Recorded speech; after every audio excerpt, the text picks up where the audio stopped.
Hello friends, good morning. నిన్న రావాల్సిన stock ఈరోజు వచ్చిందండి. ఈరోజు ఓపెన్ చేసి పెడుతున్నాను.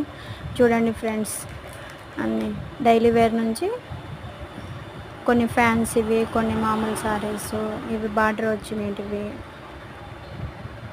కట్ వర్క్ వచ్చిన సారీస్ అన్నీ తెప్పించాము. మళ్ళీ పెడతా, ఒక్కొక్కటి మోడల్స్ మళ్ళీ వీడియో తీసి మళ్ళీ పెడతాము. నిన్ననే రావాల్సింది, నిన్న రాలేదు. ఈరోజు మార్నింగ్ వచ్చింది కాబట్టి ఇప్పుడు ఇంటికి తీసుకొచ్చి నేను ఓపెన్ చేస్తున్నాను. మీకు నచ్చితే ఆర్డర్ పెట్టండి, ఫ్రీ షిప్పింగ్, ఎక్కడికైనా పంపిస్తేస్తాను. క్వాలిటీ మాత్రం బాగుంది మేడం, సూపర్గానే ఉంది. చూడండి ఫ్రెండ్స్, మీకు నచ్చితే లైక్ చేయండి, ఆర్డర్ పెట్టుకోండి, వాట్సాప్ చేయండి. వాట్సాప్ నెంబర్ పెడతాను నేను. క్వాలిటీ మాత్రం 100% సూపర్గా ఉంటుంది. క్వాలిటీలో మరి ఏం చెప్పనట్లేదు.